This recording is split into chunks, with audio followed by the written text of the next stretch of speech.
bermewah-mewahan. Kenapa tema ini kita pilih? Karena memang akhir-akhir ini dan dia terus bergulir, bagaimana sebahagian dari pejabat publik kita tidak masuk akal dalam hal pendapatannya, ya, seperti itu, ya, dan mereka begitu gampang sekali memperlihatkan kemewahan tersebut di ruang-ruang publik, ya, di ruang-ruang publik lewat medsos yang mereka punya, termasuk keluarga, anak-anak dan seterusnya. Dan yang lebih tidak mengenakan lagi adalah mereka berada di ruang lingkup pekerjaan untuk menarik pajak kepada rakyat, seperti itu. Walaupun kalau pertanyaannya sebenarnya kalau dimunculkan begini, emang ada pajak dalam Islam? Kan begitu ya, bisa saja dimulai dari situ. Walaupun itu bukan pembahasan utama, karena setahu saya di zaman sahabat pajak itu banyak, ya, ada usyur 1/10, ada jizyah, ada kharaj, pajak tanah, ya. Kalau yang 1/10 itu setiap pedagang yang masuk ke kota Madinah itu dikenain pajak. Dan memang para ulama juga walaupun ada ketidaksepakatan, tetapi pendapat mengatakan bahwa pajak itu bisa diminta jika memang negara butuh terhadap keuangan yang mendesak.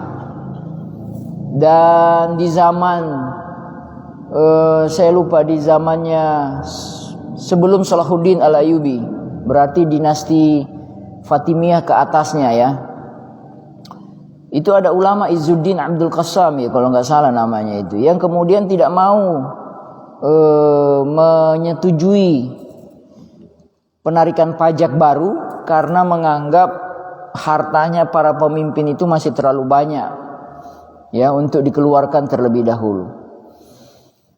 Jadi jika itu pertanyaannya tadi, ya kita jawab sesimpel itu, ada sebenarnya, dan itu boleh selama itu memang dibutuhkan, dan tentu saja penggunaannya harus kembali kepada hal-hal yang benar, gitu ya. Nah, masalahnya menjadi ribet ketika kemudian tadi di awal pelaku-pelaku itu ternyata memperkaya diri mereka sendiri dengan cara-cara yang tidak benar.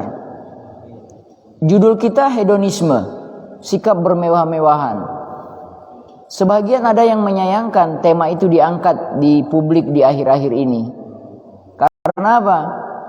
Karena yang diangkat itu hedonismenya, tetapi orang lupa bahwa hedonisme itu sebagai akar atau bukan sebagai akar, buah daripada sikap korupsi.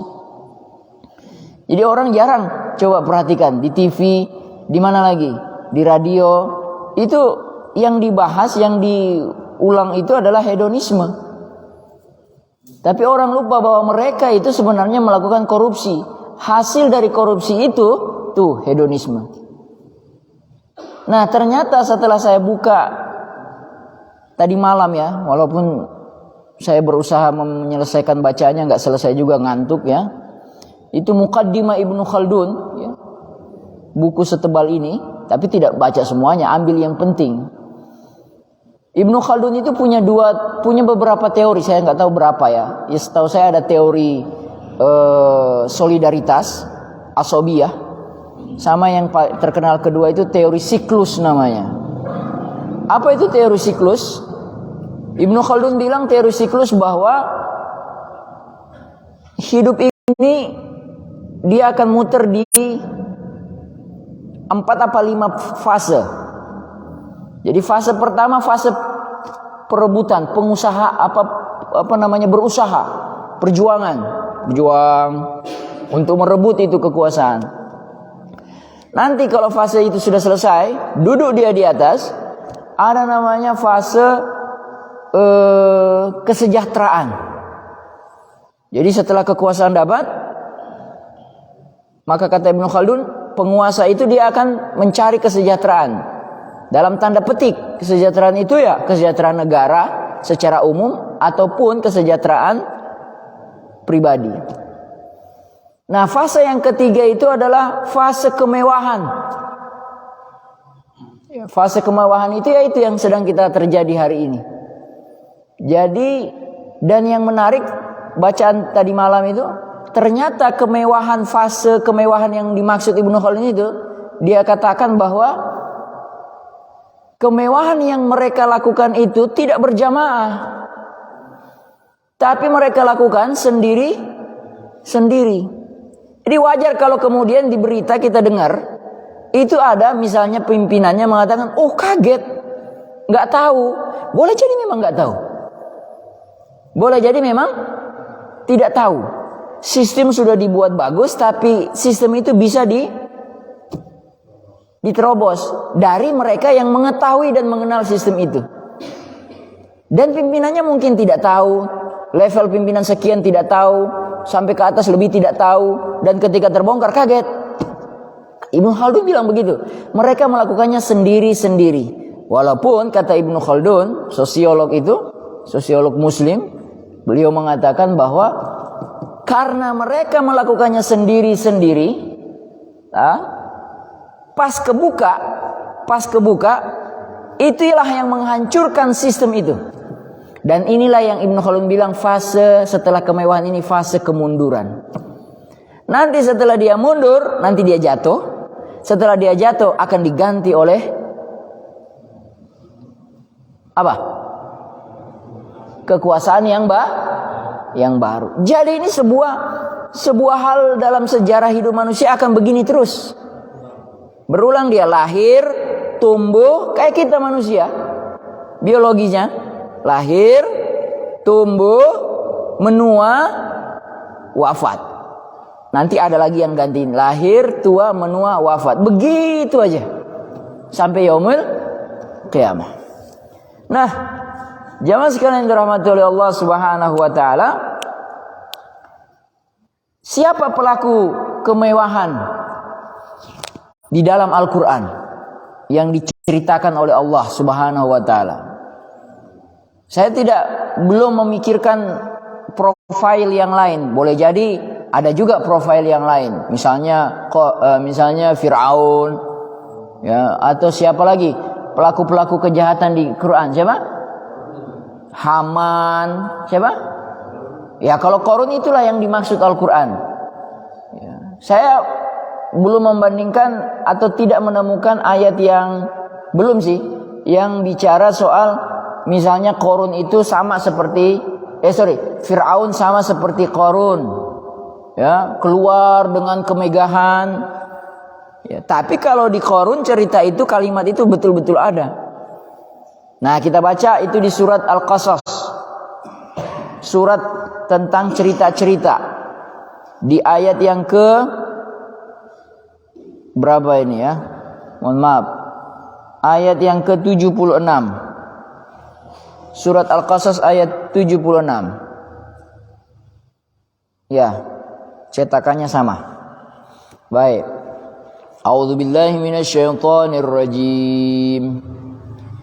Inna Qaruna kana min qaumi Musa. Qarun itu adalah pengikutnya Musa. Dalam riwayat diceritakan Qarun itu adalah masih karib kerabatnya Nabi Musa alaihissalam. Seingat saya itu pernah saya sampaikan di masjid ini berapa tahun yang lalu. Waktu yang ini belum selesai, masih di situ. Karena filenya saya masih simpan.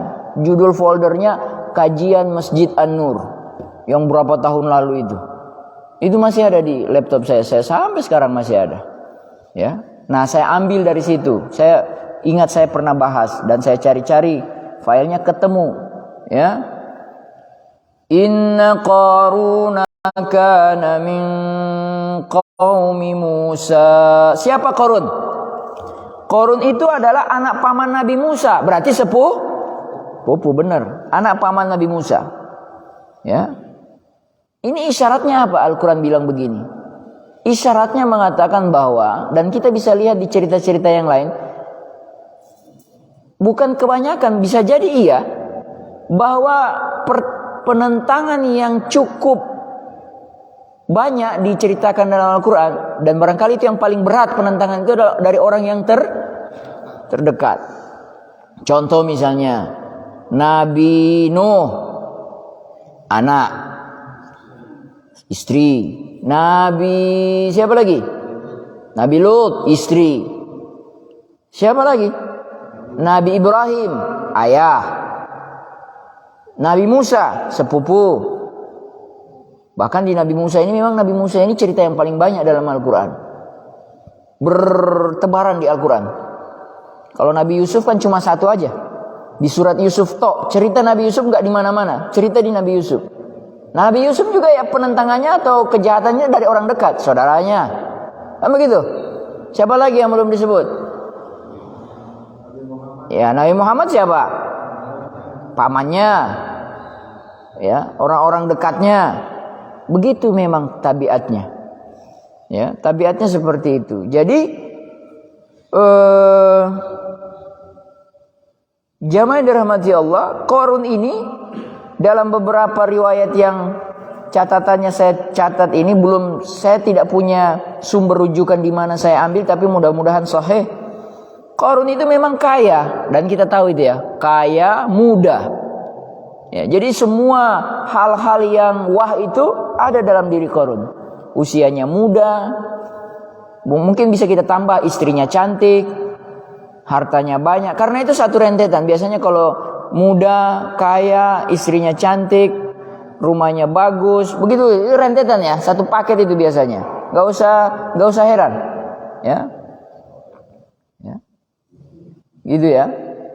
Nah, orang kalau lihat model yang kayak begini, hati-hati, bisa terpana loh. Nah, oleh karena itu cerita ini memang muncul. Salah satunya nanti kita lihat ayatnya. Keterpesonaan manusia di sekeliling Qarun. Inna Qaruna kana min qaumi Musa fabagha alaihim. Apa itu fabagha alaihim? Ya. Fabagha alaihim itu maksudnya dia menentang. Ya, menentang. Coba ya kita lihat terjemahannya biar lebih lengkap. Kadang-kadang kita harus jangan malas merujuk, takutnya salah gitu. Iya, tetapi dia berlaku zalim terhadap mereka. Betul kan? Fabagha alaihim, ala atas mereka. Jadi Qarun itu berlaku zalim terhadap mereka. Nah, ini dia. Sudah diawali dengan kata zalim. Fabagha itu tidak zalim kalimatnya, tapi maknanya berlaku zalim. Apa berlaku zalimnya Qarun? Riwayat mengatakan Qarun itu, Bapak-bapak yang dirahmati Allah, itu dimintai oleh Nabi Musa zakat. Ya. Jadi Qarun itu memusuhi dakwanya Nabi Musa karena dimintain zakat, persoalan harta. Dia nggak mau bayar. Ya, jadi zakat itu bukan sekarang, dari zaman Nabi Musa sudah ada. Ya. Bahkan saking jengkelnya terhadap Nabi Musa, Qarun ini pernah menyusun rencana dia membayar seorang wanita untuk jadi saksi mengaku melakukan zina. Ya. Jadi cerita-cerita jebakan perempuan ini udah dari dulu. Ya. Nah, oleh karena itu kenapa kita itu berpikir 1000 kali barangkali, 2000 kali. Kalau kemudian coba-coba melakukan hal-hal yang buruk. Karena boleh jadi itu rencana orang untuk menghancurkan diri kita. Dalam tanda petik diri kita, dakwah kita. Karena di dalam diri ini sudah melekat. Apalagi yang sudah menjadi tokoh masyarakat. Melekat itu di dalamnya, ada institusinya. Apalagi kalau dia dari keluarga yang terkenal, sekota Bogor, atau dia misalnya lulusan alumni mana, pesantren apa, jabatannya ada di mana-mana, dan jabatannya jabatan yang kaitannya dengan umat, ya, itu perlu berhati-hati, lebih banyak berhati-hati harus. Karena sekali dia terperosok, bukan cuma dia yang hancur, keluarga, institusi, semua ikut-ikutan hancur. Kebayang nggak? Ya, kebayang nggak itu bagaimana rasanya? Nah, oleh karena itu kita ini memang kalau boleh jangan sungkan untuk saling menegur. Wa tawasau bil haqqi wa tawasau bis sabr. Ya. Jangan sungkan untuk mengingatkan. Pak, hati-hati, ngapain di sini? Gitu loh ya. Gitu. Hati-hati, uang-uang apa ini? Uang-uang apa? Ya, masuk keluar masuk begini begitu mudah. Ya. Memang belum selamat. Memang belum ketahuan. Nah, ini ngomong-ngomong belum ketahuan ini, istilahnya apa? Ukuran waktu antara Allah dengan manusia beda. Di dalam Al-Quran, 1 hari di sisi Allah itu 1000 hari di dunia. Jadi kalau hari ini ada yang bilang, oh dia melakukan itu aman-aman saja. Tunggu dulu. Baru sebentar dia. Kita bilang sudah lama.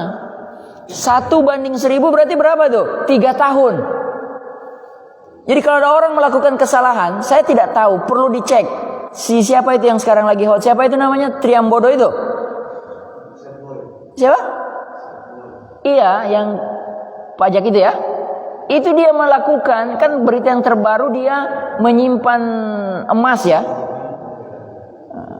Iya Pak. Itu coba dicek. Udah berapa lama dia melakukan kejahatan itu?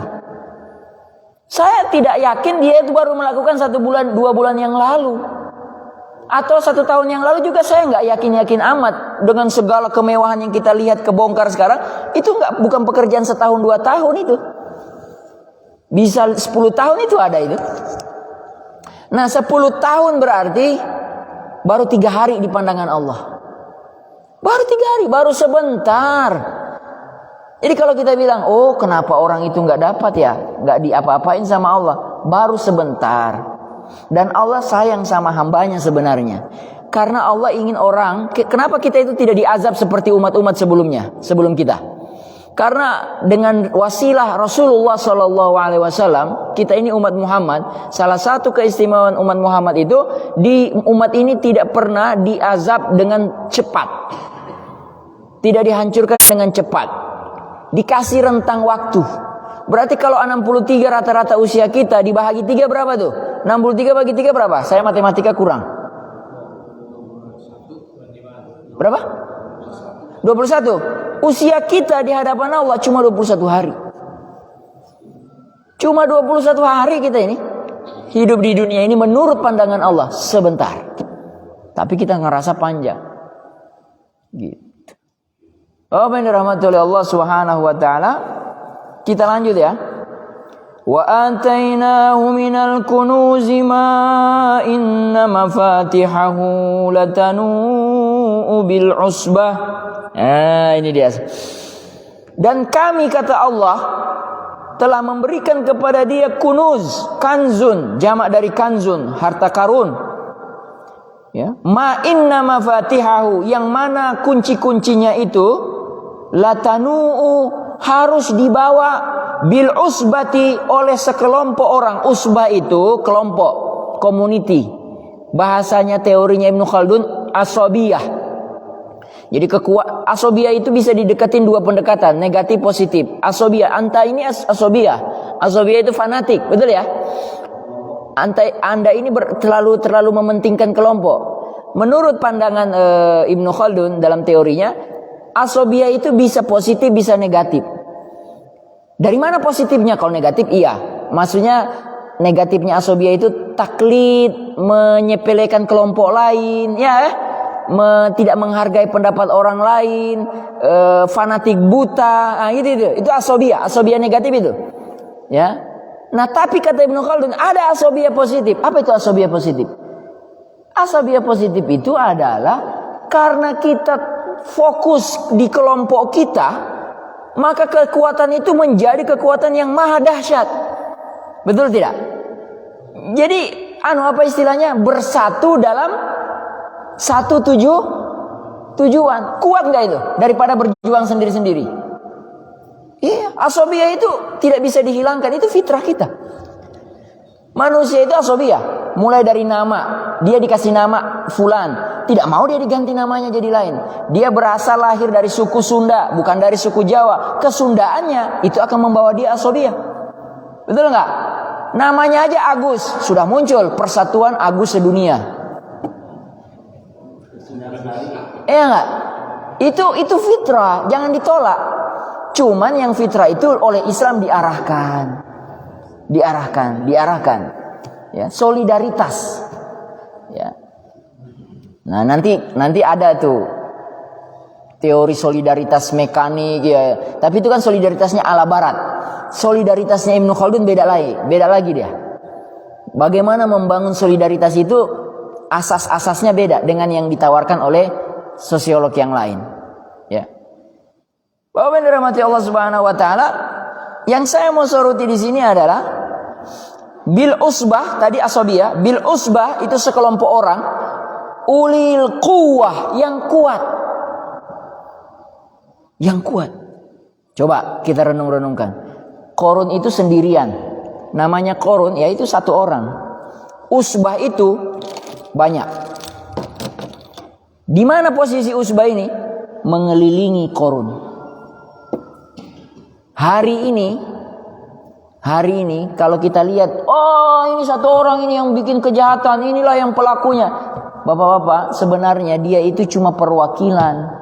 Sebenarnya dia itu di sekelilingnya ada yang mendukung. Ada komunitas yang mendukung. Yang menjaga aset-asetnya. Termasuk yang memuluskan memuluskan kejahatan mereka itu ada di usbati ulil quwwah. Usbati ulil quwwah itu ada sistem yang mereka bangun. Contoh misalnya, karena itu sudah jadi rahasia publik, nggak apa-apa dong saya bilang. Misalnya Menteri Pendidikan kita, Pak Prof, Menteri Pendidikan pergi ke PBB, masih ingat videonya? Betul, masih ingat. Saya nggak tahu kenapa memori itu gampang masuk dan simpan. Ini disiarin nggak apa-apa dah. Menteri Pendidikan ya, bos saya berarti ya, kan dosen ya. Menteri, ya karena saya tidak perlu sembunyi-sembunyi, karena itu toh sudah jadi rahasia publik, videonya udah nyebar kok. Bagaimana kemudian beliau mengatakan di hadapan publik loh, dunia PBB, kami punya kurikulum ini, di belakang kami ada apa dia bilang? Ada tim. Orang kan terkejut semua itu. Dunia pendidikan terkejut. Tim siapa itu yang nyusun kurikulum? Kalau bahasanya Al-Quran, bil usbati ulil quwwah, sekelompok orang yang punya kekuatan, yang mengelilingi Qarun. Jadi bapak-bapak, jangan terlalu polos-polos amat. Ya, yang kita lihat person itu bukan person saja, ada orang di luar itu, di balik itu ada.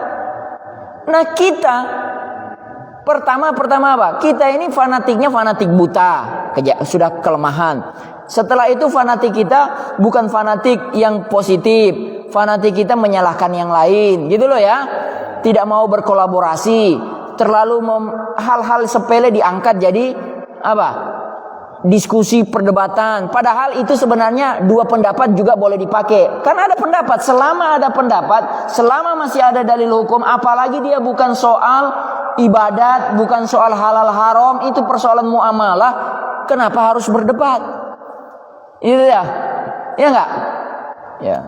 Ngototnya ampun luar biasa. Padahal itu cuma persoalan pengambilan keputusan di area, bukan area halal haram, bukan area akidah. Ini area teknis. Gitu loh, area teknis loh. Ya, kadang-kadang kita ini juga kesel lihatnya ya. Diri sendiri juga lihat ya. Ini orang kok kita tidak bahas yang prinsipal, kita bahas yang teknis, tujuan kita sama. Yang mbok kadang-kadang kalau teknis itu ya kesini sebentar, nanti bisa kesini. Teknis. Jangan sampai kita kalah daripada orang Quraisy. Orang Quraisy itu cerdas loh. Lihat mereka menawarkan ke Nabi Muhammad apa? Teknisnya. Ya Muhammad, hari ini kamu beriman kepada kami, besok kami iman kepada kamu. Tapi kan itu nggak boleh, ya toh? Karena akidah. Tapi cara berpikirnya orang Quraisy itu berpikir diplomasi dia. Muhammad, gimana? Daripada kita ribut, gimana kalau kita bikin koalisi? Koalisinya apa kata Nabi Muhammad? Begini koalisinya, kami beriman hari ini sama kamu punya agama, besok kamu iman sama kami, mendukung. Kata Nabi Muhammad, ya mohon maaf, nggak bisa, ini akidah. Betul. Tapi kalau persoalan teknis bukan akidah, kenapa nggak bisa? Nah gitu loh. Kenapa nggak bisa? Bapak sekalian dirahmati oleh Allah Subhanahu wa taala. Kita lanjut.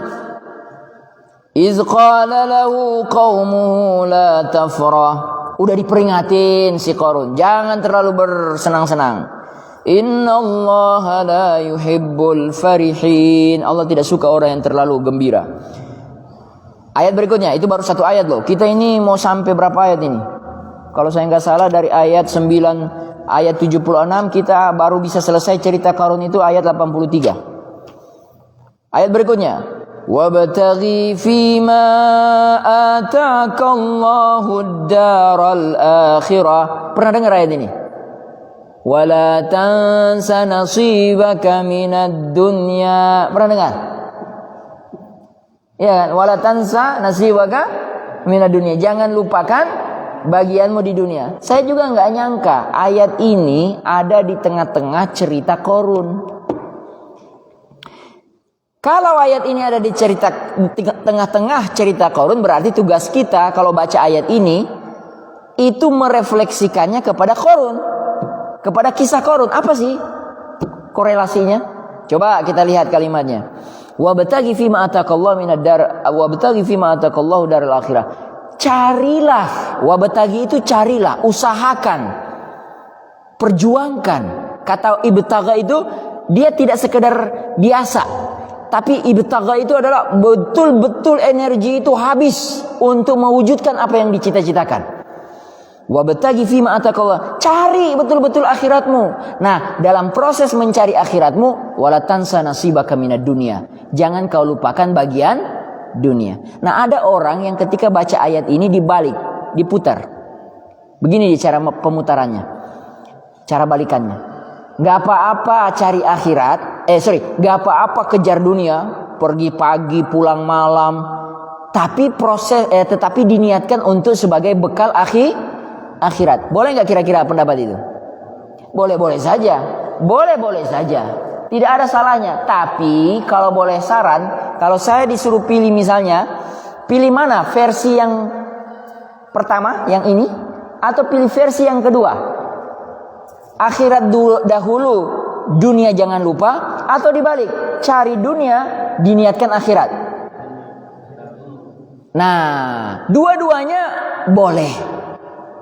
Tapi kalau mau disuruh pilih mana yang lebih afdal, saya pribadi milih yang pertama. Karena redaksinya begitu. Kadang-kadang memang pendekatan tafsir itu, pendekatan ayat, kalau kita berinteraksi dengan Al-Quran ayat, kadang-kadang memang susunan itu penting juga diperhatikan loh. Misalnya ayat tentang zakat, innamas shadaqatus, zakat itu lil fuqara'i wal masakin wal amilin wal mu'allaf wal gharimin wa fir riqabi wal gharimin wa fi sabilillah wa ibnis sabil. Itu urutan. Sengaja Allah bikin yang paling pertama dua itu innamas lil fuqara'i wal masakin, untuk fakir dan miskin. Sengaja memang Allah buat begitu karena dua itu yang harus diselesaikan terlebih dahulu. Ya, wajar. Makanya nanti kalau kita lihat perbandingan perbandingan distribusi zakat itu lebih banyak yang sifatnya konsumtif daripada yang produktif. Karena orang fakir dan miskin dia tidak butuh yang produktif, dia butuh konsumtif. Dia butuh makan, dia butuh bayar kontrakan, dia butuh uang rumah ke dokter. Itu yang langsung habis, nggak ada bekasnya. Maksudnya nggak berputar, gitu ya. Nah, itu kapan-kapan lah nanti materi pas di bulan Ramadan zakat. Lagi-lagi nanti kalau udah dekat Idul Fitri zakat lagi. Ya gitu ya. Bapak benar rahmati Allah Subhanahu wa taala. Wala tansa nasibaka minad dunya wa ahsin kama ahsanallahu ilaik. Berbuat baiklah seperti mana Allah sudah berbuat baik kepadamu. Nah, ujung ayatnya nih. Wala tabghil fasada fil ard. Wala tabghi. Masih ingat kata tadi wabtaghi digunakan. Wala tabghi, dan jangan kalian melakukan kerusakan. Kalau diterjemahkan, saya buka terjemahan versi Indonesia ya. Kalau kita buka terjemahan versi Indonesia, kita lihat bagaimana cara pendekatannya. Dan janganlah kamu berbuat kerusakan. Hanya begitu. Dan jangan kamu berbuat kerusakan. Sebenarnya kalau bahasa Indonesia diarabkan, dan jangan kamu buat kerusakan, kan tinggal bilang aja begini, wala tufsidu fil ard. Betul? Jangan bikin kerusakan di muka bumi, kan begitu. Kalau mau pakai terjemahan Indonesia ke Arab, bukan Arab ke Indonesia, no. Memang berat, bahasa Arab dari Arab ke Indonesia itu terlalu sempit untuk dipakai bahasa Indonesia ini mendekati dia. Dan jangan buat kerusakan di muka bumi. Tinggal bilang begini kalau bahasa Arab, wala tufsidu fil ard. Jangan buat kerusakan di muka bumi. Sama. Tapi di ayat ini tidak begitu. Digunakan kata yang wala tabghil. Wala tabghil. Apa tadi? Bagha? Bagha itu bukan hanya sekedar ini dia. Ada istilah kalau di jalan itu vandalisme. Apalagi istilah vandalisme, selain vandalisme ada enggak? Yang apa itu? Orang yang suka iseng. Ya Pak Yano, iseng merusak fasilitas umum. Anak-anak kita, apa yang dia rusak itu? Biasanya apa yang dirusak kalau di pinggir jalan? Iya, vandalisme, coret-coret, kaca belokan itu ada lampu cembung, lempar. Betul ya? Kira-kira anak-anak yang melakukan itu spontanitas atau direncanakan? Hah? Kalaupun dua-duanya, seberapa banyak butuh waktu untuk merencanakan cuma lempar gitu doang? Oh, kita cuma 2 ayat bunyi. Coba saya tanya, logiknya. Saya lagi lewat jalan, mau merencanakan lempar itu kan nggak sulit. Tinggal ambil batu, lempar, pecah, lari. Kan cuma 3 rencana. Lempar, cari batu, lempar, lari. Kalau larinya bagus, selamat. Kalau ketangkap, ya ketangkap. Tapi biasanya dia cari waktu yang kosong, orang tidur semua. Kan sesederhana itu. Tapi di sini tidak begitu. Wala tabghil fasada. Jangan kamu bukan sekedar buat kerusakan. Jangan kamu mengusahakan, merencanakan, semua kerusakan. Nah, ini berarti sebenarnya kerusakan yang ada di muka bumi ini direncanakan, yang besar-besar itu. Ada otak-otak pemikirnya. Yang hari ini kita lihat misalnya terkaget-kaget, waduh kekayaan mana? Papua, apa itu? Emas. Saya tanya, itu spontanitas apa direncanakan? Rencananya 1 tahun, 2 tahun, apa berpuluh tahun? Berpuluh tahun. Berpuluh tahun. Apalagi yang direncanakan? Apa? Oh, harp. Itu direncanakan. Masih ingat Meikarta? Itu direncanakan. Enggak muncul tiba-tiba, itu direncanakan. Nah, oleh karena itu lawannya, kalau kebaikan, dakwah sebagai lawan dari kebatilan, kebenaran versus kebatilan tidak direncanakan, selesai kita. Kalau hanya mengandalkan teriakan, hanya mengandalkan physically, hanya mengandalkan protes lisan, hanya mengandalkan tulisan, hanya lo ya, tanpa didukung sama yang lain, selesai. Maka kalau gampang aja sebenarnya kalau mengukur, kan sesuatu itu, kan kita ini sudah diajarin dalam merencanakan sesuatu kegiatan, maka harus kasih dia timing, waktu, dan kalau sudah selesai waktunya evaluasi, kan begitu?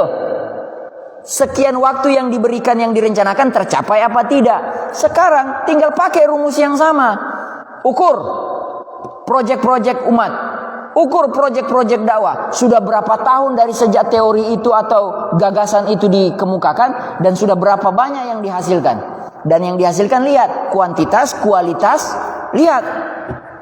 Kalau ternyata hasil evaluasinya, waduh, ternyata kita selama berpuluh tahun melakukan ini yang kita anggap memang betul, tidak ada yang salah. Saya yakin orang-orang yang merencanakan kebaikan, saya yakin betul pasti yang dia rencanakan betul. Ada landasan filosofinya, baik Al-Quran, hadis, saya yakin ada. Nggak usah diperdebatkan itu.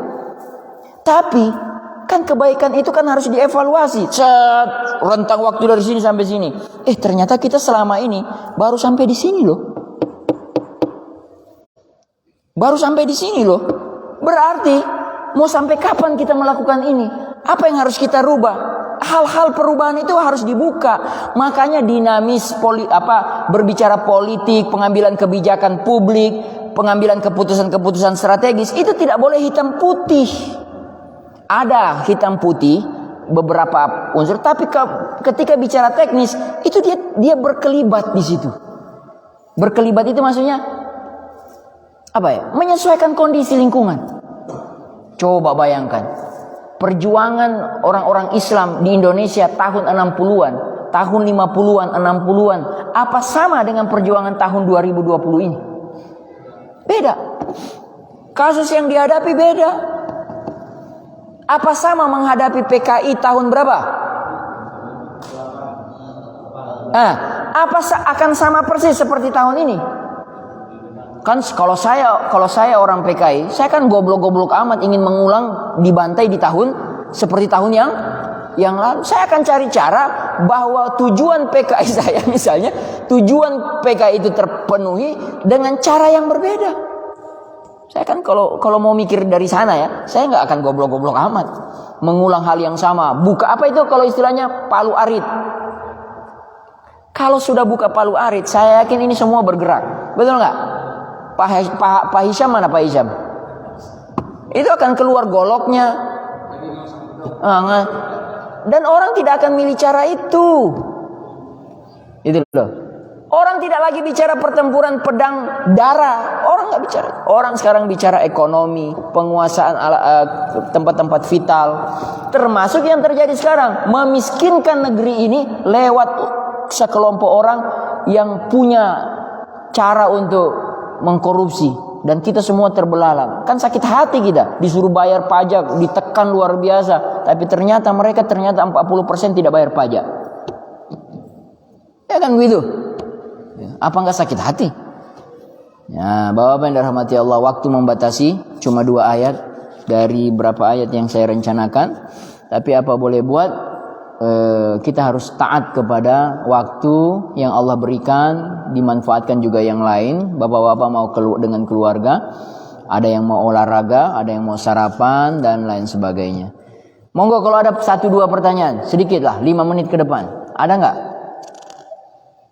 Kalau nggak ada ya kita tutup. Monggo Pak Ali. Waalaikumsalam warahmatullahi wabarakatuh. Oh, itu kata Imam Ali itu. Maka mentang-mentang namanya Ali. Nah, terus Pak Ali.